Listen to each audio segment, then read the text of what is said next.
agar jangan ke bangsa lain, melainkan pergilah kepada bangsa Bani Israel.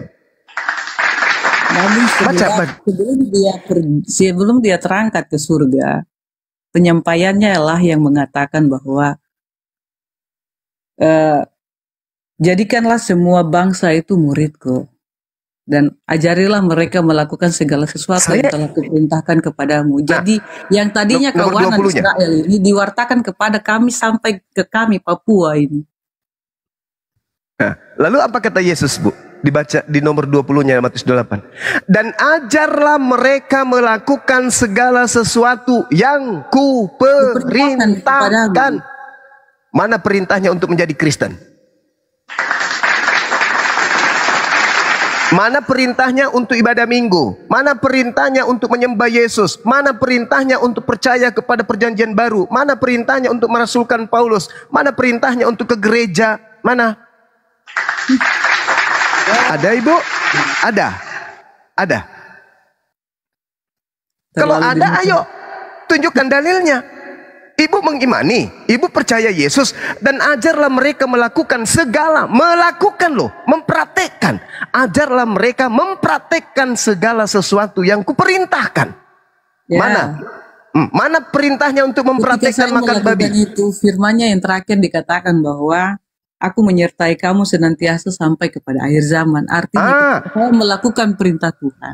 Sampai hari ini penyertaan Yesus ada di dalam diri saya, bukan Bang Zuma. Oh, sabar. Jangan euforia dulu, senang dulu. Yesus berbicara kepada manusia yang bakal mati 10 tahun, 20 tahun, 30 tahun ke depan. Bukan kepada Kristen. Aku akan menyertai engkau selama-lamanya. Selama-lama kapan? Selama kamu di mana?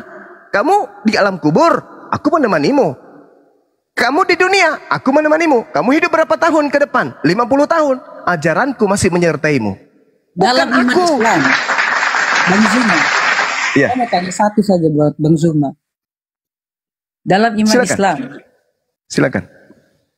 Kapankah Bang Zuma dalam mempercayai Allah atau Allah yang saya sebut ini, Bang Zuma akan melihatnya? Oke, baik. Al-Quran mengatakan kepada kami, ketika berbicara mengenai Allah, Allah itu tidak bisa dilihat. Allah itu tidak bisa kemudian didengarkan. Kata Al-Quran, Allah itu laisa kamitslihi syai'. Allah itu tidak serupa dengan makhluk. Jangankan yang tidak serupa dengan makhluk, tidak semua makhluk di atas muka bumi ini bisa kita lihat. Angin, akal kita tidak bisa kita lihat. Apatah lagi yang menciptakan kita. Makanya bagaimana cara umat Islam itu mengenal Tuhannya? Al-Quran surah Kahf ayat 16, Allah subhanahu wa ta'ala menjelaskan. Dan sungguh aku telah menciptakan manusia. Dan mengetahui apa yang dibisikkan oleh hatinya. Lalu, wa nahnu akrabu ilaihi min hablil warid. Aku Tuhan lebih dekat kepada manusia daripada urat lehernya. Maksudnya gimana? Kok Tuhan bisa lebih dekat dari urat leher? Ya memang betul. Sekarang roh kita ini, apakah roh kita? Tangan kita ini apakah tangan kita? Kaki ini apakah kaki kita? Badan kita ini apakah punya kita? Bukan. Apakah kita yang membuatnya bertumbuh? Kita yang membuat jantung ini berdetak? Kita yang mengoperasikan mesin yang ada dalam perut? Kita yang membuat kuku kita bertumbuh dan gigi tidak bertumbuh? Kita yang menahannya? Bukan. Lalu siapa yang menahannya? Inilah yang dikatakan oleh Allah, walaqad khalaqnal insan wa na'lamu ma tuwaswisu bihi nafsu. Dan sungguh aku telah menciptakan manusia dan mengetahui apa yang dibisikkan oleh hatinya, dan aku lebih dekat kepadanya daripada urat lehernya sendiri. Coba nih, kita yang punya leher, kita yang punya kepala, tapi kita nggak tahu apa isinya di dalam. Kita hanya pakai tidur, kita pakai makan, kita pakai bercanda, kita pakai hidup, berdandan, tampil di pesta, tampil sebagai pengajar, nyanyi, tertawa. Tapi kita sama sekali tidak tahu apa di dalam isi kepala kita ini. Bahkan roh kita aja kita nggak tahu. Bahkan suara yang keluar dari mulut kita ini aja kita nggak tahu. Tidak ada yang tahu. Lalu siapa yang tahu? Dialah Allah yang maha suci lagi maha tinggi sebagai sang sumber. Jadi makanya di Islam itu Bu, sedikit lagi, di dalam Al-Quran surah Fussilat, Allah subhanahu wa ta'ala menjelaskan. Apa kata Tuhan kami kepada kami yang dituntut untuk berakal? Karena di Islam itu memang acuannya adalah akal, nggak boleh iman tanpa akal. Allah subhanahu wa ta'ala menjelaskan, sanurihim ayatina fil afaq wa fi anfusihim. Itu kata Tuhan kami, aku akan memperlihatkan kepada manusia tanda-tanda kebesaran keberadaan aku di segenap penjuru alam semesta dan pada diri mereka sendiri.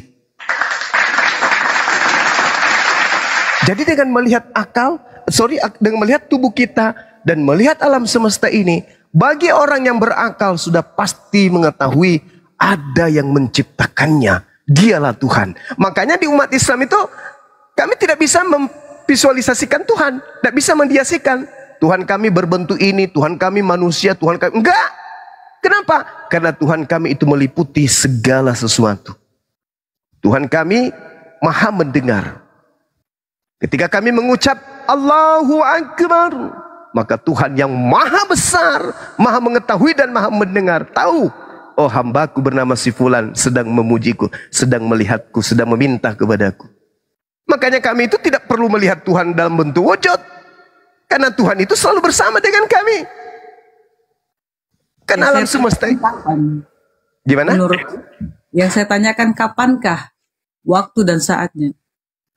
Loh, saat sekarang ini kami melihat Tuhan kami, Bu.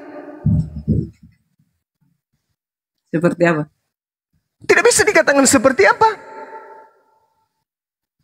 Karena Tuhan itu tidak serupa dengan makhluk. Tapi Tuhan kami itu ada, menyaksikan segala sesuatu yang terjadi atas muka bumi ini. Tuhan saya sedang melihat Anda menyembah manusia ciptaannya. Ketika Anda ke gereja menyembah sosok Yesus, Tuhan saya melihat itu. Ketika Anda meminta kepada Yesus, yang mengabulkan bukan Yesus, yang mengabulkan Tuhan saya. Karena Tuhan saya maha melihat, Tuhan saya maha mendengar, Tuhan saya maha berkuasa, Tuhan saya maha segala-galanya.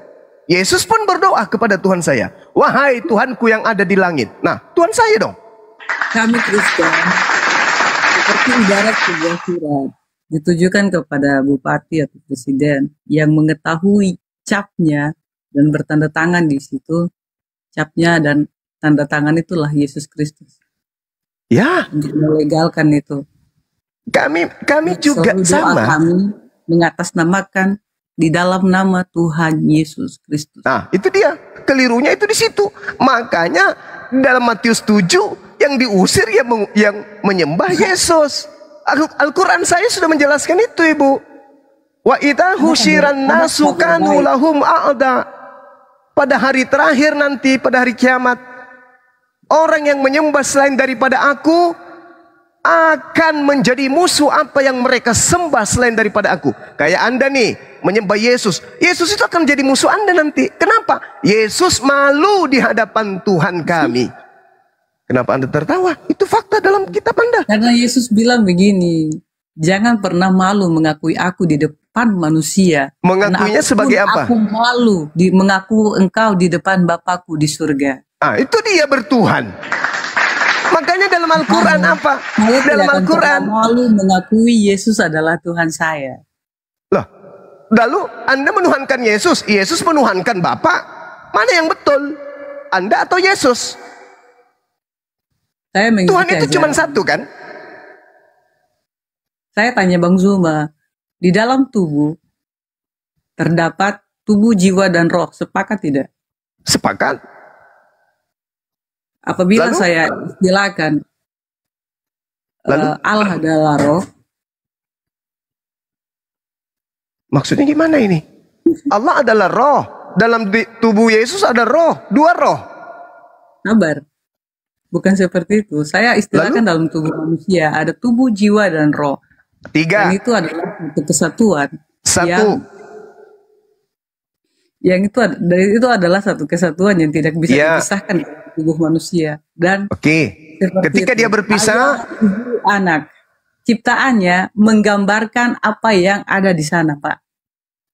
Bayangan, gambaran yang ada di bumi adalah bayangan yang nanti akan ada di surga. Itu iman Anda. Ya, dari tadi kan Bapak ngomong iman Bapak, dan saya juga kan berhak ngomong iman saya. Baik, kalau itu analogi Anda, kita teruskan analogi itu. Ketika kemudian jasad Anda berpisah dengan roh Anda, apakah jasad Anda bisa disebut sebagai manusia? Sabar, Pak. Saya kan bilang, tubuh ini ibarat itu. Ibu, jadi, ketika Anda menganalogikan Putra dan Roh Kudus adalah satu kesatuan yang tidak terpisahkan. Saya ikutin analogi Anda. Ketika jasad Anda terpisah dengan roh, apakah jasad Anda masih bisa disebut manusia? Tidak. Apa? Mayat. Ya. Nah, ketika kemudian Tuhan Bapa kehilangan jasad, Bapa disebut apa? Mayat. Apakah itu pantas dinobatkan kepada Tuhan? Tidak. Tidak, makanya jangan beranalogi Tuhan dengan manusia makhluk. Nggak bisa, nggak kena. Karena Tuhan itu laisa kamitslihi syai'. Coba Anda lihat apa yang dikatakan Yesus dalam Yohanes 5 nomor 37. Bapa yang mengutus aku, kamu tidak pernah melihatnya. Pada saat Yesus berkata begitu, Yesus dilihat nggak? Dilihat. Berarti Yesus bukan Tuhan kan? Yesus datang dari surga, kemudian menceritakan tentang surga. Dia katakan dalam awal perkataannya, bertobatlah sebab kerajaan surga dekat. Nah, namun saya tanya kepada Bapak, maaf nih Pak, bagaimana dengan bagindanya Bapak? Apakah dia juga datang dari surga? Tolong dijelaskan. Apakah dia datang dari surga? Yesus tak pernah datang dari surga. Yesus datang dari langit. Ya, sudah. Kenapa Anda tertawa? Pelajari Bible. Original teksnya mengatakan Uranon, bukan Paradeso. Dan yang betul, kalau Anda mengatakan bahwasanya Yesus dari surga, coba Anda baca kitab saudara. Makhluk-makhluk surga sama seperti Yesus yang datang dari surga. Berarti banyak yang dari surga dong. Iblis juga, malaikat juga dari surga. Apakah mereka Tuhan? Dilemparkan ke neraka kan? Dilemparkan ke neraka. Yang betul itu adalah Yesus berasal dari rahim Maria. Salah lagi? Ya, itu artinya seperti ini Pak. Maksudnya boleh kita berdiskusi. Namun apa yang kami imani, hargailah dan hormatilah. Kita menghargai itu. Pak, saya seperti ini Pak. Saya diskusi. Satu minggu yang lalu, maaf kata nih Pak, 1 minggu yang lalu, satu jemaat saya, dia berpindah dari Kristen ke Islam karena mengikuti iman suaminya atau calon suaminya. Saya secara pribadi merasa terpukul. Apakah saya harus merontak? Apakah saya harus memarahinya? Kami Kristen diajar untuk hidup damai. Karena akan di mana dalilnya itu, Bu? Di mana dalilnya? Matius pasal 5 ayat 7. Apa yang dikatakan? Matius pasal 5 ayat 9 bahwa apa yang dikatakan? Berbahagialah mereka yang membawa damai, karena mereka akan disebut anak-anak Allah. Itu ucapan Yesus kepada siapa? Kepada siapapun yang mendengar kata ini. Karena waktu Yesus inilah Kristen. Pak. Inilah Kristen yang suka GR. Yesus berkata kepada Bani Israel, bukan berkata kepada Anda. Saya bawa dia dalam pengenalan akan iman Kristen, bahkan dibaptis di dalam iman Kristen, hanya karena dia memiliki pilihan hidupnya bersama dengan suami. Saya secara ikhlas, saya secara rela Bahkan dengan secara berjemaat, dan kami deklarkan itu, kami jelaskan kepada semua denominasi gereja, bahkan saudara-saudara kami yang muslim, kami katakan, mulai hari ini anak kami serahkan kepada saudara-saudara muslim.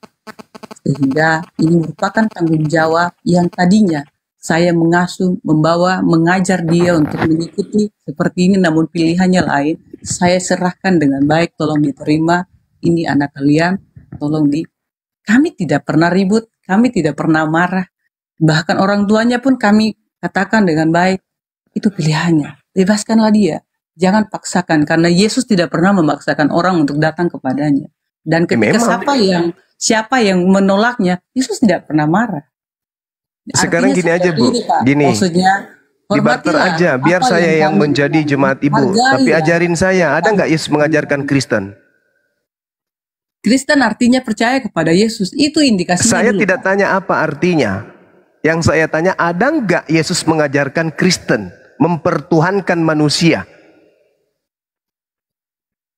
Ada nggak? Kalau ada, barter. Saya yang pindah jadi jemaat Ibu. Bisa. Saya juga ikut. Puji Tuhan, haleluya. Ya, tapi tunjukkan, jangan haleluya. Tunjukkan mana dalilnya. Ada. Yesus mengajarkan untuk menyembah kepada anak Maria. Ada. Kalau ada, besok saya pindah. Ada nggak? Oke. Datang sudah. Mana dalilnya dulu? Datang sudah. Dalil. Ada. Pak, seperti ini. Dalam Matius pasal 6, sebelum pasal ke-7. Apa kata Yesus? Oke ya. Saya bilang, saya buka dulu ya Pak. Silakan. Oke, bersemangat. Iya, silakan. Saya datang jadi jemaat Ibu kalau ada. Silakan Anda tunjukkan dalilnya. Matius pasal 16. Sorry. Silakan. Saya ikut ya. Bang Rocky, belum bisa dijawab kalau HP-nya belum dikasih. Kemarin baru Bang Rocky janji saya HP baru. Iya, saya ikut juga Bang Rocky. Mana? Tunjukkan Ibu. Baik. Ketika Yesus, ini tentang pengakuan Petrus ya. Saya akan bacakan mulai dari ayat 13 dalam Matius pasal 16. Setelah Yesus tiba di daerah Kaisarea Filipi, ia bertanya kepada murid-muridnya, kata orang, siapakah anak manusia itu? Jawab mereka, ada yang mengatakan Yohanes Pembaptis. Ada juga yang mengatakan Elia, dan ada pula yang mengatakan Yeremia atau salah seorang dari para nabi. Lalu Yesus bertanya kepada mereka, tetapi katamu, siapakah aku? Maka jawab Simon Petrus, engkau adalah Mesias, anak Allah yang hidup. Kata Yesus kepadanya, berbahagialah engkau Simon bin Yunus, sebab bukan manusia yang menyatakan itu kepadamu, melainkan Bapakku yang di surga. Dan aku pun berkata kepadamu, engkau adalah Petrus, dan di atas batu karang ini aku akan mendirikan jemaatku, dan alam maut tidak akan menguasainya. Kepadamu akan kuberikan kunci kerajaan sorga. Apa yang kau ikat di dunia ini akan terikat di sorga, dan apa yang kau lepaskan di dunia ini akan terlepas di surga. Lalu Yesus melarang murid-muridnya supaya jangan memberitahukan kepada siapapun bahwa ia adalah Mesias. Pertanyaan saya? Pertanyaan yang Bapak katakan bahwa untuk mengenali Yesus, karena Yesus bertanya kepada murid-muridnya saja, mereka menjawab bahwa ada yang mengatakan engkau Yohanes Pembaptis.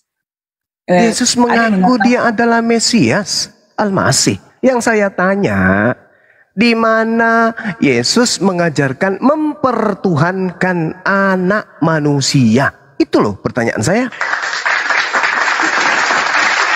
Mana? Yesus tidak pernah mengajar orang untuk mempertuhankan manusia. Ya sudah. Baca firman Tuhan bahwa Yesus tidak pernah mengajarkan Kristen. Kamu tahu pohonnya. Dari buahnya lah, kamu tahu pohonnya. Dari buahnya itu justru diusir. Alamak. Dari buahnya kau bisa mengenal dari kehidupan dia. Yesus, dari perbuatan Yesus, kita sudah bisa mengetahui bahwa dia adalah Kristus, Mesias, Tuhan. Minim pengetahuan. Yang disebut Tuhan itu levelnya membangkitkan orang mati. Sementara Yesus melakukan itu, Anda baca Kisah Para Rasul 2 nomor 22. Orang Israel harus tahu, yang kumaksud adalah Yesus dari Nazaret. Dia adalah perantara dari Tuhan kepada manusia Bani Israel, yang mana Tuhan kemudian menjadikan dia melakukan mujizat-mujizat di tengah-tengah Bani Israel, membangkitkan orang mati dan seterusnya, bla bla bla bla. Yang dilakukan oleh siapa? Allah melalui perantaraan Yesus. Melalui perantaraan Yesus. Oleh sebab itu, kami melalui perantaraan itu datang kepada Allah. Dialah jalan keselamatan dan hidup. Untuk datang kepada Bapa, tidak ada jalan lain. Mari datang kepada Yesus. Nggak jadi ikut. Kalau datang ke Yesus itu menjadi Muslim, bukan menjadi Kristen. Muslim itu artinya apa? Kristen kan artinya percaya, pengikut Kristus. Kristen itu adalah hinaan orang-orang Turki kepada pengikut Paulus. Baca Kejadian, Kisah Para Rasul 11 nomor 26. Setahun lamanya Paulus tinggal di Antioquia. Murid-muridnya kemudian disebut Kristen pertama kali, bukan murid Yesus. Sebelum Paulus menjadi seorang Kristen, murid-murid Yesus juga telah disebut Kristen, Pak. Di mana? Artinya yang percaya kepada Yesus. Di mana? Ayo. Di mana murid Yesus disebut Kristen? Di mana? Ayo. Geli saya. Kristen artinya kan mengikuti Yesus, Bang Zuma. Alamak, Ibu, yang disebut Kristen itu bukan pengikut Yesus, pengikut Paulus. Tidak. Alamak.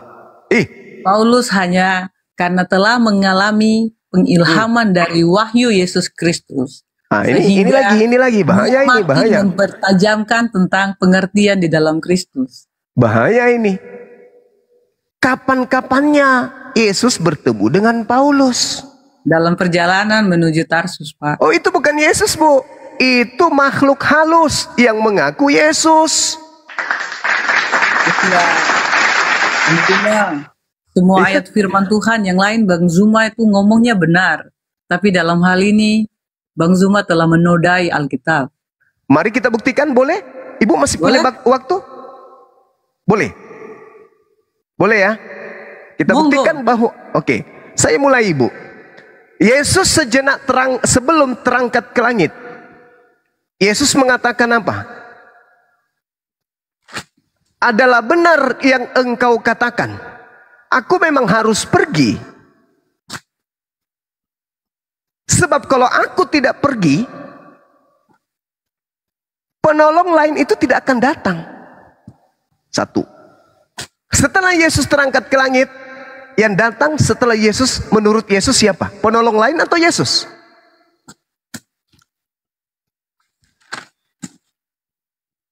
Yohanes 16. Dari sini aja Ibu sudah kaku kan? Mau nyebut apa? Saya tidak kaku, saya menunggu penjelasan Bang Zuma. Menurut Yesus, setelah dia terangkat ke langit, siapa yang datang? Roh Kudus. Yang datang ke Paulus? Roh Kudus, tapi di situ kan dikatakan roh. Sabar. Kita Bang Zuma, jangan bilang roh lain. Itu tadi saya katakan bahwa Bang Zuma menodai Alkitab. Tolong tunjukkan di mana pernah Yesus mengatakan kalau yang datang setelahnya adalah Yesus. Apakah jikalau dia yang adalah Tuhan tidak berkuasa untuk boleh lagi? Ini sudah masuk ke asumsi. Makanya saya katakan, yang mengajarkan Anda menjadi Kristen adalah makhluk halus yang datang kepada Paulus. Saya minta data akurat, Ibu. Menurut Yesus, Yohanes 14:16, aku akan minta. Dalam Kisah Rasul pasal 9, Bang Zuma. Ya. Dalam Kisah Rasul pasal 9, nomor 5. Dalam ayatnya yang ketiga, dikatakan seperti ini. Dalam perjalanan ke Damsyik, ketika ia sudah dekat ke kota itu, tiba-tiba cahaya memancar dari langit mengelilingi dia. Itu siapa? Sabar, Bang Zuma. Itu siapa? siapa? Dan kedengaranlah olehnya suatu suara yang berkata kepadanya, Saulus, itu siapa? Saulus, mengapakah engkau menganiaya aku? Itu Jawab siapa, Saulus, Ibu? siapakah engkau? Tuhan. Itu Katanya. itu siapa? Katanya di sini katanya Bang Zuma. Akulah Yesus. Akulah Yesus yang kau aniaya. Itu siapa yang mengaku Yesus itu, Ibu? Yesus sendiri kan? Lukas 10:18, Yesus berkata, aku melihat iblis jatuh ke bumi berupa cahaya. Kisah Para Rasul 1 nomor 11, malaikat berkata, Yesus yang kalian lihat terangkat ke langit akan datang kedua kalinya sama seperti kalian melihat dia terangkat ke surga. Yesus terangkat ke surga dengan dagingnya, berarti datang kedua kalinya dengan dagingnya. Yang datang kepada Paulus hanya suara dan cahaya. Sementara Yesus berkata, Yesus berkata di dalam Lukas 21 nomor 8, waspadalah kepada iblis yang datang kepadamu, yang memakai namaku dan berkata, akulah dia. Saatnya sudah dekat, jangan kau percaya. Itu kata Yesus. Lalu kenapa Alkitab harus menunjukkan dengan huruf besar? Siapa yang menuliskan huruf besar? Itu kan penulis dan penerjemah kitab saudara. Bahasa Yunani tidak mengenal huruf besar, huruf kecil.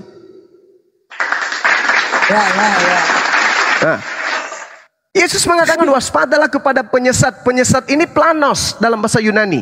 Planos artinya setan.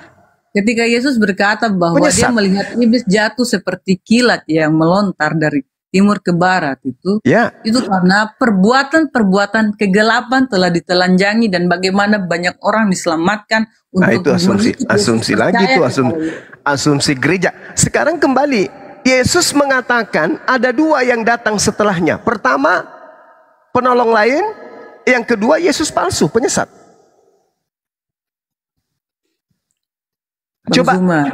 Coba Ibu lihat aja dulu.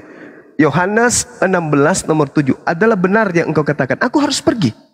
Sebab kalau aku tidak pergi, penolong lain itu tidak datang. Berarti yang datang setelah Yesus, penolong lain yang bukan Yesus. Ya dong? Tidak. Tidak seperti itu. Loh. Jangan kita dangkal dan terbatas pada hal yang sangat signifikan seperti itu. Sekarang Yesus mengatakan, Tuhan, dia tuh berkuasa, maha kuasa. Iya, itu iman. Kita berbicara data. Yesus mengatakan, waspadalah kepada penyesat yang datang kepadamu dengan memakai namaku. Berarti penyesat itu datang mengaku Yesus. Ya, itu makanya Bang Zuma kalau Asyhadu saya di dalam Kristen, jangan seperti itu. Nggak bisa, Ibu, nggak bisa. Coba Ibu lihat di Matius 24. Apa kata Yesus? Apabila sang pembinasa keji itu duduk di tempat yang kudus, apa cikal bakalnya kemudian? Sebelum duduk di tempat kudus sang pembinasa keji ini, apabila ada orang berkata ada Yesus di padang gurun, ada Yesus dalam bilik, jangan kau percaya. Camkanlah. Alkitab tidak mungkin akan menuliskan sesuatu yang baik dan benar. Ajaran Yesus janganlah dipakai kepada sesuatu yang telah dituangkan di dalam Alkitab. Ibu, Al-Quran saya di luar Alkitab, mungkin masih toleran, Pak. Tapi kalau Bapak menyebutkan Paulus seperti itu, saya mohon maaf, saya tidak setuju, dan karena itu yang kami imani dan itu yang kami percayai. Dan makanya saya katakan iman Ibu silakan, tapi kita berbicara data dong, supaya kita ketahui duduk perkara gimana. Pak Zuma, saya tadi mengatakan di dalam Kejadian pasal 2, banyak manusia di akhir zaman ini, mereka lebih menyenangkan dirinya mereka dengan memakan pohon dari pengetahuan yang baik dan yang jahat, sehingga melupakan pohon kehidupan itu sendiri. Kalau sampai hari ini kita hanya berbicara tentang akal, berbicara tentang data, kita berbicara tentang logika, suatu saat kita akan celaka dengan data itu sendiri. Tapi Yesus mengatakan hidup kekal itu mengenal dirinya utusan. Kepada pohon kehidupan itu sendiri. Iya, Yesus kami sudah mengatakan datang, bahwa kami sudah datang. akulah Yesus mengatakan, pokok anggur yang benar. Yesus mengatakan hidup kekal itu mengenal dirinya sebagai apa? Yesus mengatakan, saya pernah, karena saya tahu bahasa Ustadz Zuma ini dari seorang yang telah mengopi bahasanya Ustadz. Yang dia ada di sekitar saya sekarang, dia sudah kembali ke Jawa. Iya, saya tanya, menurut Yesus, hidup kekal itu harus Mengenal Allah. mengenal Yesus sebagai apa? Mengenal Allah. Dan Mengenal Yesus, mengenal Yesus sebagai Bang Zuma jawab. kamilah ini orangnya yang mengenal Yesus sebagai Rasulullah, bukan Kristen. Ya, itu pengenalan Ustadz Zuma. Ya Allah ya Karim. Ini Bible Ibu, Bible yang mengatakan itu. Hidup kekal itu adalah mereka mengenal Yesus yang engkau utus. Mengenal sebagai apa? Utusan. Kenapa Yesus harus begitu? Lah, Bani Israel itu bangsa pilihan. Ketika kemudian Nabi Musa ditolak, datang lagi Nabi Daud, masih ditolak. Saking sayangnya Tuhan, diutus lagi Salomo, ditolak lagi. Nabi-nabi kecil, ditolak lagi. Terakhir, Tuhan masih memberikan kesempatan. Didatangkanlah kemudian Yesus. Terima enggak? Enggak. Enggak diterima. Makanya Yesus mengatakan apa? Kerajaan akan diambil dan diberikan kepada bangsa yang lain. Kenapa? Karena mereka tegar tengkuk. Israel kan? Iya. Betul. Tapi tidak kepada saya yang telah diberikan kasih karunia. Saya tidak tegar tengkuk. Itu kan mimpi Saya Anda, menerima Ibu. Yesus. Yang Itu kan tegar iman tengkuk Anda. itu Ustadz Zuma, karena tegar tengkuk tidak mau menerima Yesus sebagai Tuhan. Oh, no. Selamat. Sekarang Yesus mempersaksikan dirinya sebagai apa? Dia kan juru selamat manusia. Nah, itu bahasa iman. Sekarang Yesus memperkenalkan dirinya bahwa dia adalah Mesias kan? Ini, Ustadz Sekarang Zuma pertanyaan yang saya, terkasih. apakah pencipta langit dan Saya bumi ini coba adalah buka Mesias? di dalam- Bukan. Sabar, Bukan. sabar. Pencipta langit dan bumi ini bukan Mesias. Yesus mengatakan, akulah Mesias. Aku bukan Pencipta Yohanes, langit aku dan bukan bumi. Elia. Ya, Pencipta langit dan bumi, Ustadz tanya. ya. Apakah Bukan Mesias? Mesias. Ya dong. Dalam kejadian pasal 1 ayat 28 itu. 26 Silakan. mengatakan begini.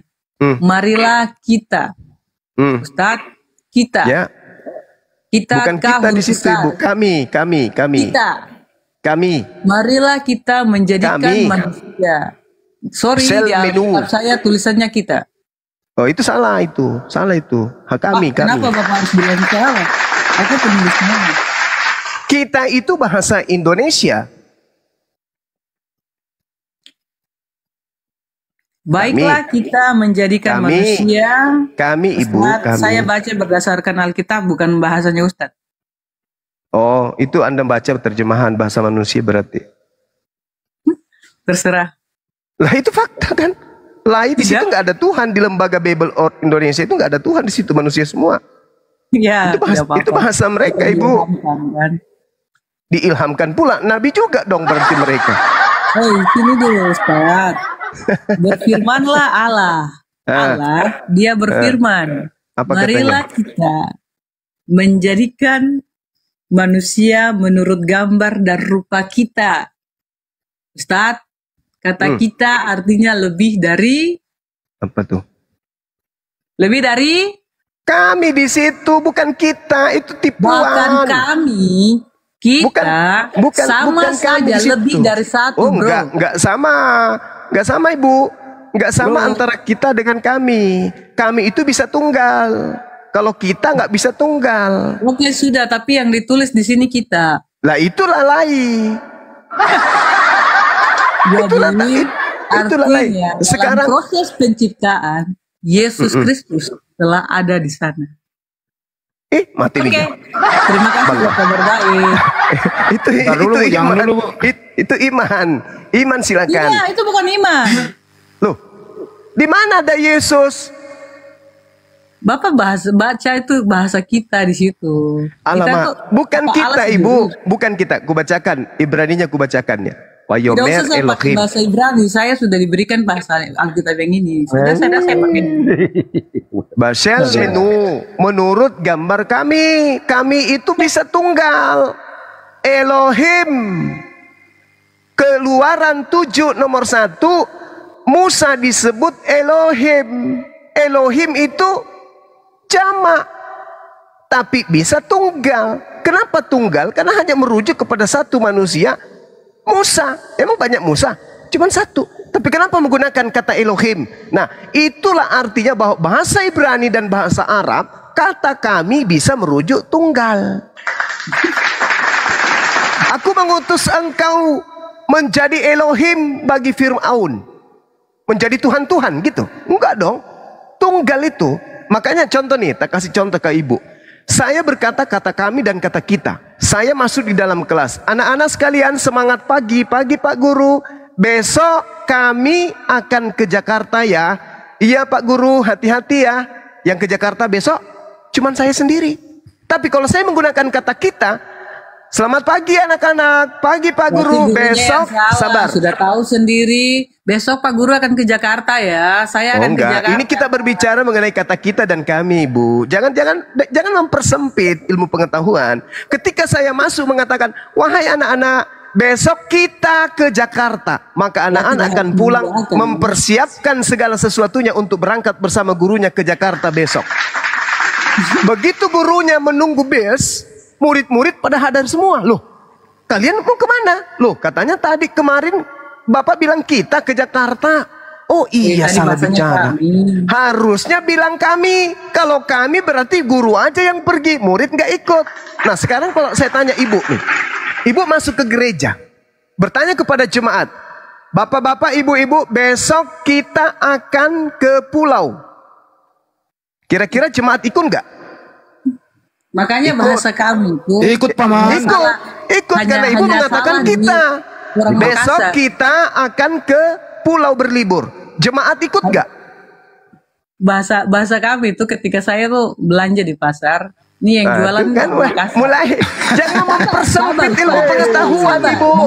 Ketika Ibu berkata di depan jemaat, Bapak Ibu, besok kita akan ke pulau berlibur, maka jemaat semuanya akan pergi berlibur karena Ibu yang ngajak. Tapi ketika Ibu mengatakan, Bapak Ibu besok kami akan berlibur ke pulau, kira-kira jemaat ikut nggak? Ya, kami itu berarti bisa beliau bersama kami dengan keluarga. Kami makanya saja lebih dari 2. Makanya dikatakan di dalam bahasa Ibraninya, Wayomer Elohim na'ase Adam besal menu ketmutinu. Itu betulnya. Jangan kita. Kita itu produk Indonesia murni. Sedangkan kata kami itu adalah terjemahan dari kata Ibrani dan juga kata Arab. Nahnu. Makanya kata kami itu bisa tunggal. Tergantung konteks. Keluaran 7 nomor 1. Kalau Anda baca original teksnya dalam bahasa Ibrani, di situ Musa disebut sebagai Elohim. Sementara Musa satu. Harusnya Eloah supaya tunggal, tapi disebut Elohim. Kenapa Musa disebut Elohim? Karena Musa tidak datang dengan sendirinya, tidak menjadi nabi dengan sendirinya. Dia menjadi rasul bagi Fir'aun, menjadi nabi bagi Fir'aun karena ada yang mengutusnya. Jamak di situ terikut juga Elohim, Eloah, Tuhannya Israel, terikut juga malaikat yang datang kepada Nabi Musa dan ikut juga Nabi Musa. Jamak dia. Makanya dikatakan Elohim. Sedangkan yang mengutusnya cuma satu, yaitu Eloah. Gitu Bu cara belajarnya. Oke, Ustadz Zuma yang terkasih. Terima kasih saudariku Ibu Pendeta. Halo Ibu. Oke, Pendeta. Saya anak Tuhan saja. Enggak, 2 menit Pak Ibu Pendeta, izin. Kalau kata kita di situ, siapa sih yang menciptakan manusia Bu? Kata kita di situ. Tadi Ustadz Zuma sudah jelaskan, kenapa Bapak tidak dengar? Kalau saya mau jelaskan kan menurut iman saya. Iya, menurut iman Ibu. Menurut iman Ibu, saya ikuti Ibu nih, kita nih. Marilah kita menciptakan manusia. Siapa kita yang menciptakan Bu? Itulah rahasianya di dalam Alkitab. Sehingga Waduh, kok rahasia? Jangan dirahasiakan dong, Bu. Rahasia nggak bisa dibilang. Saya ulang ya, Bu. Di situ Ibu saya ikutin nih, kalau Banyuma kan edukasi Anda nih. Kalau saya ikutin Ibu, saya ingin supaya Ibu murtadkan saya deh kalau bisa gitu loh. Kalau Ibu bisa nerangin siapa kita di sini, Bu. Bu, tolong Bu dengerin dulu, Bu. Saya 1 menit aja. Siapa? Dengerin, Bu. Siapa kita di situ yang menciptakan manusia, Bu? Siapa? itulah Yesus, itulah Allah, Yesus dan Roh Kudus. Jadi Yesus yang menciptakan manusia. Ya, Berarti Yesus yang menciptakan Bunda Maria. makanya di dalam Bentar dulu, Bu. ditanya Yesus itu Iya. telah ada sebelum Iya. dunia. Jadi Yesus yang menciptakan Adam. Ya, kalau merujuk pada ayat itu, Oke, jadi Yesus yang menciptakan Maria. manusia pertama saja yang diciptakan, bro. Oke, jadi Yesus yang menciptakan kakeknya Maria. Anda mengerti tadi Adam di dalam perjanjian lama tidak? Iya, Adam ini kan punya cucu banyak nih, kita semua nih. Iya, termasuk Bapak, saya, Oke. kita Ya. semua. Jadi Yesus yang menciptakan kakeknya Bunda Maria. Yo, terus Bapak maksudnya apa? Lanjut. Terus kemudian Ini ada setelah tujuannya. menciptakan manusia, Yesus datang ke muka bumi ini lewat mana? Menurut Bapak lewat mana? Lewat ciptaannya. Ya, terus Jadi Bunda Maria pernah mengandung yang menciptakan Maria. kan dibilang kau akan mengandung anak dari Roh Allah. Yang dikandung lanjut lagi. Gimana nih, Banyuma, pusing saya nih, gagal ini. Makanya ada satu pertanyaan yang Yesus sampaikan kepada Nikodemus dalam Yohanes pasal 3 itu. Nikodemus dia datang dan dia bertanya, bagaimanakah caranya supaya saya dapat masuk kepada kerajaan surga? Saya nggak nanya itu, Bu. Adalah seorang imam. Yang Ibu udah mau turun Pak, nih di dia hidup kesimpulan. benar, dia hidup sabar dulu, Pak. Seperti ini.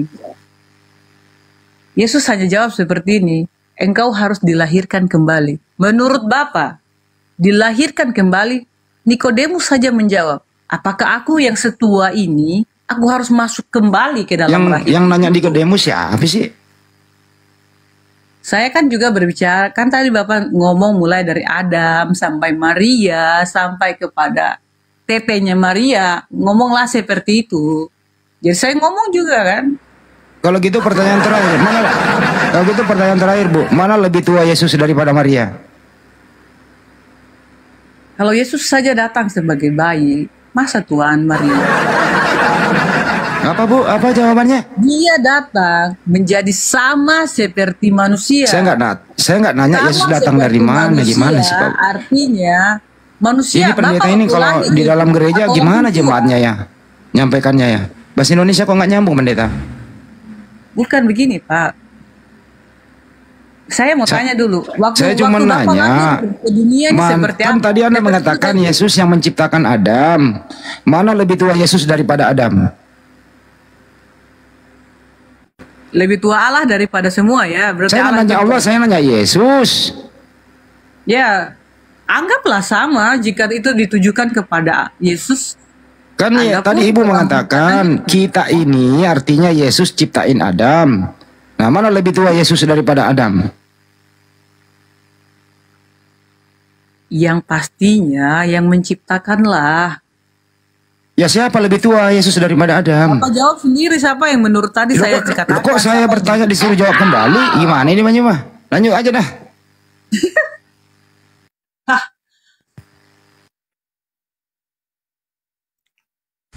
Loh, Bang Andi nggak jadi murtad. Nggak jadi dong orang. Nggak jadi, Bang Rocky. Jangan tinggalkan Yesus. Tapi saya sedikit boleh bertanya Ibu Pendeta sebelum turun. Anggaplah ini saya sebagai calon jemaat gitu. Boleh, Bu? Ya, mana-mana saja Yesus tidak pernah marah kepada siapa. Siap, Ibu. Itu leluasa orang. Siapa yang mau percaya? Baik. Baik, Tidak ada saya baik. Jadi saya pertajam aja tadi apa kata Bang Suma. Untuk memperoleh sorga itu kan hidup yang kekal, mengenal Engkau satu-satunya Tuhan yang benar dan Yesus Kristus yang engkau utus. Izin Ibu Pendeta, di ayat ini Yesus sebagai Tuhan apa utusan Tuhan? Silakan Bu Pendeta. Baik, dalam ayat ini Yesus itu dalam kerendahan hatinya selalu mengetahui bahwa walaupun dia sebagai anak Allah, dia datang sebagai utusan yang harus menjalankan kehendak Bapa, karena sebelum daripadanya telah dianiaya bahkan dibunuh semua nabi-nabi yang hendak menyatakan Bu Pendeta, kepanjangan. Saya cuma tanya. Izin Bu Pendeta, pertanyaan saya di Yohanes 17:3 ini, Yesus, ya, oke, Ibu hamba Tuhan. Di ayat yang tadi saya bacakan itu, Yesus sebagai Tuhan apa utusan Tuhan, Bu? Silakan. Tadi Bapak baca di ayatnya mana? Yohanes 17:3. Bagaimana? Yohanes 17:3. Ya. Itu mengenai doa Yesus kan?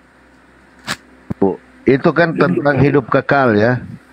Itu mengenai doa Yesus untuk murid-muridnya.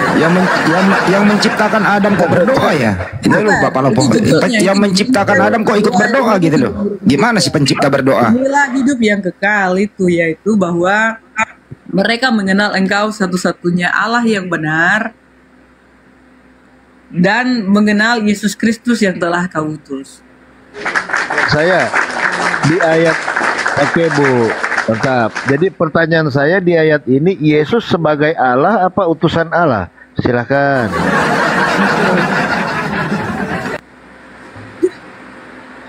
Saya mau tanya Bapak dulu satu ini lagi. Sebelum saya mohon maaf, saya kembalikan dengan pertanyaan Bapak. Lu pendeta ini kalau macet nanya balik. Balik. Tidak apa-apa, bukan macet. Saya ingin bertanya, boleh juga kan? Sabar. Jika Bapak adalah seorang yang memiliki anak, enggak, apa hubungannya dengan pertanyaan saya? Iya. Ya, sabar. Ibu mau ngurus kartu keluarga ya? Ibu mau ngurus kartu keluarga dia. Iya. Bapak mengutus anak Bapak untuk pergi membeli Rokok. sebuah motor. Apakah mereka mempercayai anak Bapak adalah utusan dari Bapak? Aduh. Saya sama nggak dengan anak saya, Bu? Tetap beda lah. Tapi satu kan. Dia kan dari darah satu keluarga Tuhannya. Padahal pertanyaan saya simpel, Bu. Yohanes 17:3. Saya tahu maksud Bapak, sehingga saya harus memberikan jawaban bahwa Yesus adalah yang diutus. Oh, berarti Yesus. Bapak, kan? Iya, berarti Yesus utusan Allah. Saya tahu maksud Bapak punya pertanyaan. Saya mengerti. Aduh, lanjut Bung Rocky. Kayaknya macet di sini kayaknya Bung Rocky. Tidak. Saya pingin banget ini mau dibaptis duluan. Tapi buktikan dulu itu sama saya secara. Enggak, ini nggak bisa ngebayangin Bang Rocky ini, Ibu ini pendeta ini gimana cara bahasa Indonesianya ngajarin jemaatnya di gereja ya? Kalau begini caranya, Bu. Iya benar Bang Andi. Malah anak saya tadi disuruh pergi beli rokok. Gimana? Ibu pendeta kita belum maaf Bu, saya potong Bu. Tadi belum klimak dengan Gurunda Jumba. Mungkin Ibu mau meruncingkan sedikit dengan Gurunda karena tadi terputus kan. Silakan Ibu runcingkan dulu Bu, biar sampai klimak Bu. Biar ngemplong. Ya, saya cuma hamba Tuhan, jangan dipanggil pendeta. Enggak, saya manggil Ibu, enggak manggil hamba. Baik, makasih. Ustadz Zuma masih ada kan? Iya, Pak Mam. Masih ada lah. Tadi sih saya potong karena ibu ini sudah meminta pamit. Ntar dulu Bu, 2 menit gitu loh. Tadi kamu udah minta pamit. Oh, Ustadz sudah selesai kan? Enggak, masih ada. Masih. Mungkin mau syahadat beliau ini Bang Andi. Selamanya Yesus saya, Pak. Aduh.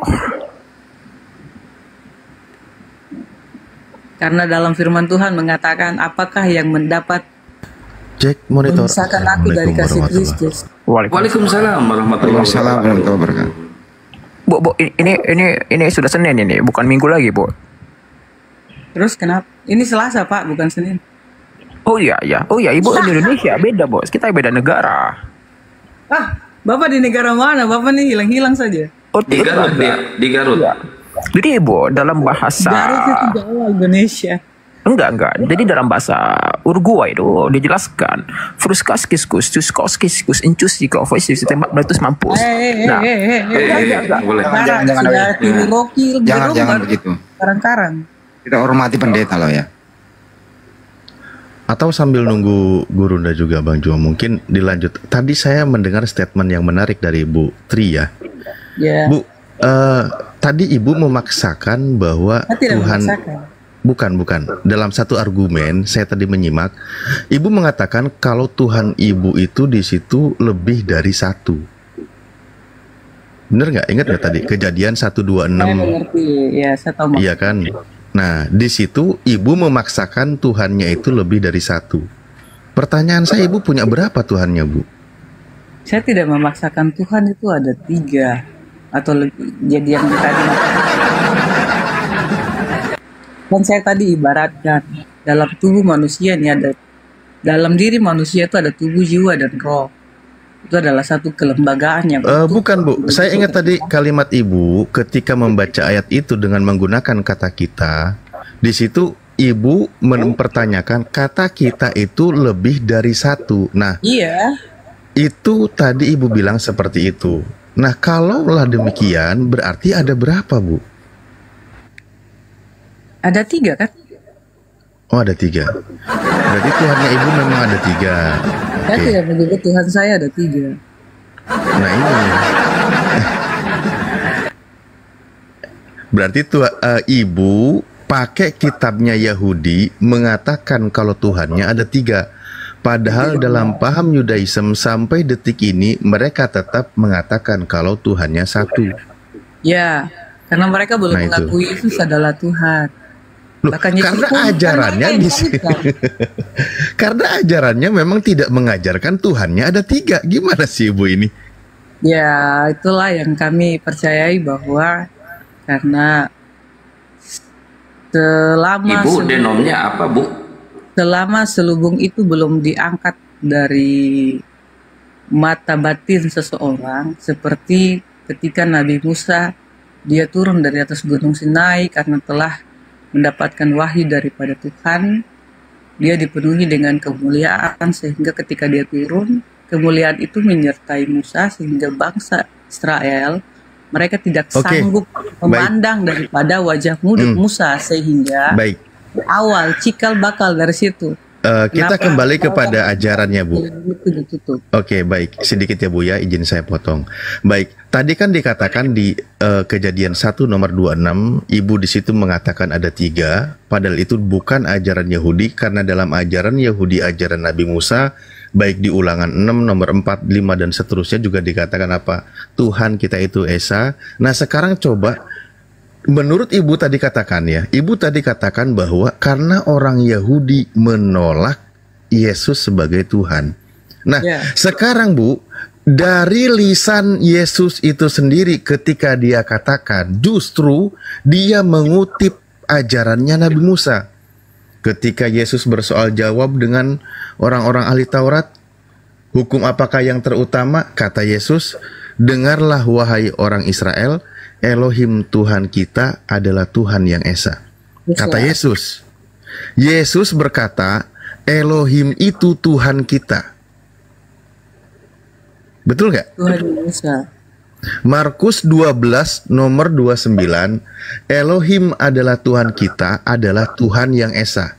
Berarti Elohim itu Tuhannya Yesus dan Tuhannya ahli Taurat atau orang Yahudi. Betul kan? Bagaimana? Oke, saya ulang bacakan ayatnya ya. Saya bacakan ayatnya dari 28-nya. Tadi berartinya itu. Ya, biar tidak salah paham, saya bacakan ayatnya. Markus 12 dari 28. Lalu seorang ahli Taurat yang mendengar Yesus dan orang-orang Saduki bersoal jawab dan tahu bahwa Yesus memberi jawab yang tepat kepada orang-orang itu, datang kepadanya dan bertanya, hukum manakah yang paling utama? Jawab Yesus, hukum yang terutama ialah, dengarlah hai orang Israel, Elohim Tuhan kita adalah Tuhan yang Esa. Nah, di situ dikatakan Elohim Tuhan kita. Tuhan kita itu Tuhannya Yesus dan Tuhannya orang-orang Yahudi. Betul kan, Bu? Iya. Ya, Elohim yang Esa itu Tuhannya orang Saduki dan Tuhannya Yesus. Bukan Yesus Tuhan. Tidak ada justru Yesus mengajarkan kalau dirinya Tuhan, apalagi untuk disembah. Makanya ketika tadi Kejadian 1 nomor 26, alasan ibu karena mereka tidak menerima Yesus, justru ketika Yesus itu hadir, dia mengembalikan ajarannya Nabi Musa tentang keesaan Tuhan, bahwa Tuhan yang Esa yang mengutus Nabi Musa itu adalah Tuhannya Yesus dan Tuhannya ahli Taurat. Bukan ya, Yesus di situ termasuk Tuhan. Dia datang bukan untuk meniadakan hukum Taurat, tapi untuk menggenapi. Betul. Betul. Makanya dia menjelaskan, mengutip lagi ajarannya Nabi Musa, ajarannya kitab Taurat dan kitab para nabi. Dia tidak berani mendobrak ajaran prinsip hukum terutama yang diajarkan oleh para nabi. Coba sekali lagi saya tanya, Bu. Kita di situ Elohim adalah Tuhan kita. Di situ Yesus termasuk Tuhan atau bukan Tuhan, Bu? Elohim yang di mana? Dalam ayat yang tadi Bapak kutip. Iya. Oke. Jawab Dia Yesus, hukum yang terutama ialah, dengarlah hai orang Israel, Elohim Tuhan kita adalah Tuhan yang Esa. Elohim, Tuhan yang Esa itu adalah Tuhannya Yesus dan Tuhannya orang Saduki atau ahli Taurat. Betul, Bu? Ya. Ya sudahlah kalau gitu. Tapi selesai kan? Mereka kan tidak mau mengakui Yesus. Sampai hari ini hanya beberapa saja dari bangsa. Bukan tentang masalah tidak mau mengakui Yesus. Ibu, kalau mau mendengar ajaran Yesus, tolong jangan dibantah kalimat sakral dari Yesus. Yesus sendiri pun berkaitan dengan ketuhanan, dia tidak pernah berasumsi, justru dia banyak mengutip ajaran Nabi Musa. Kata siapa di situ mereka menyangkal, Bu? Bahkan diskusi panjang dengan ahli Taurat, setelah dibacakan semua ayat, apa kata mereka? Lalu kata ahli Taurat itu kepada Yesus, tepat sekali guru. Benar katamu bahwa dia Esa dan bahwa tidak ada yang lain kecuali dia. Nah, tidak ada yang lain kecuali dia. Dia siapa? Dia yang mengutus Yesus gitu loh. Elohim tadi yang disebutkan oleh Yesus. Orang Saduki, ahli Taurat sepakat dengan pernyataan Yesus. Elohim yang Esa itu Tuhannya Yesus dan Tuhannya ahli Taurat. Kata ahli Taurat setuju. Mereka sepakat bahwa setuju pernyataan Yesus, dia itu Esa, tiada yang lain selain dia. Setelah selesai diskusi itu, apa kata Yesus? Engkau tidak jauh dari kerajaan Tuhan. Artinya apa? Selamatlah orang yang mengesahkan Tuhan, bukan menuhankan Yesus berdasarkan pernyataan Yesus. Pak Ali, makanya ketika Yesus dalam Matius pasal 13, dia mengucapkan perumpamaan tentang penabur. Sampai dalam ayatnya yang ke-14 Yesus bilang begini, maka pada mereka genaplah nubuat Yesaya yang berbunyi, Yesaya kitabnya orang Yahudi nih, yang Bapak tadi ucap-ucap itu, kamu akan mendengar dan mendengar tapi tidak mengerti. Kamu akan melihat dan melihat namun tidak menanggap. Sebab hati bangsa ini telah menebal dan telinganya berat mendengar dan matanya melekat tertutup, supaya jangan mereka melihat dengan matanya dan mendengar dengan telinganya dan mengerti dengan hatinya, lalu berbalik sehingga aku menyembuhkan mereka. Tuhan puji, Tuhan puji. Innalhamdalillah gitu. Innalhamdalillah. Berarti hamdalillah ya.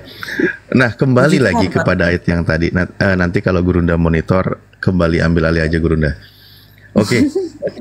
Bu Trivena ya. Makanya Bu. Pak, nih di Papua sudah 2:30 Pak. baik. Kalau gitu kita setengah jam lagi ya. Oke. Nah, berdasarkan saya harus 2 pagi urus anak. Oh ya udah 1 jam lagi kalau gitu. Oke, nggak usah lama-lama. Baik. 5 Nah, menit saja. kalaulah kita melihat pernyataan Yesus, saya yang Muslim aja yang tidak memakai kitab Anda, saya setuju dengan pernyataannya bahwa Elohim itu Tuhan yang sesungguhnya itu Esa, tiada yang lain selain Dia, dan itu adalah Tuhannya Yesus dan Tuhannya ahli Taurat. Saya juga ingin tahu dengan tegas, Ibu katakan, Ibu setuju atau tidak dengan pernyataan Yesus ini? Itu pernyataan Bapak, jadi saya tidak sepaham. Loh, kok jadi pernyataan saya? Itu pernyataan Yesus, Bu. Prinsip itu, kan tadi saya sudah bacakan. Kenapa malah justru Ibu sendiri yang menyangkal ajaran Yesus? Datang merendahkan diri sebagai manusia, sebagai seorang hamba yang datang untuk mendamaikan manusia dengan Tuhan hanya karena perbuatan dosa yang memisahkan manusia dengan Tuhan. Jadi yang memisahkan kita dengan Yesus Tuhan itu memang hamba Tuhan, Bu. Tuhan sendiri memanggil kepada Yesus, dia itu statusnya sebagai hamba. Dan seorang hamba itu tidak akan lebih tinggi daripada tuannya. Itu kata Yesus. Makanya Yesus bilang begini, ada bahasa seperti ini, engkau adalah sahabatku. Hanya sahabatlah yang mengetahui tentang rahasia. Udah, kembali Bu, hal yang prinsip. Makanya ketika tadi yang disinggung ayat di Yohanes 17 itu, bahwa prinsip orang hidup abadi masuk ke dalam surga yang hakiki, yang bahagia, itu percaya Yesus sebagai utusan Tuhan dan percaya Tuhan yang benar itu hanya satu. Itulah ajaran Yesus. Loh, apa Yesus katakan? Inilah hidup yang kekal itu, maksudnya di surga. Bahwa mereka mengenal engkau di situ adalah Bapa. Siapa Bapa? Satu-satunya Elohim yang benar, satu-satunya sembahan yang benar, dan mengenal Yesus yang telah engkau utus. Yesus itu disuruh dikenalnya sebagai utusan Bapa, bukan sebagai Tuhan. Dan Bapa itu adalah satu-satunya Tuhan yang benar. Sekali lagi Bu, saya katakan, itu pernyataan Yesus. Saya Kenapa malah Ibu dari tadi berkali-kali menyangkal apa yang diajarkan oleh Yesus? Coba, saya punya pernyataan. Oke, Ibu, ya betul.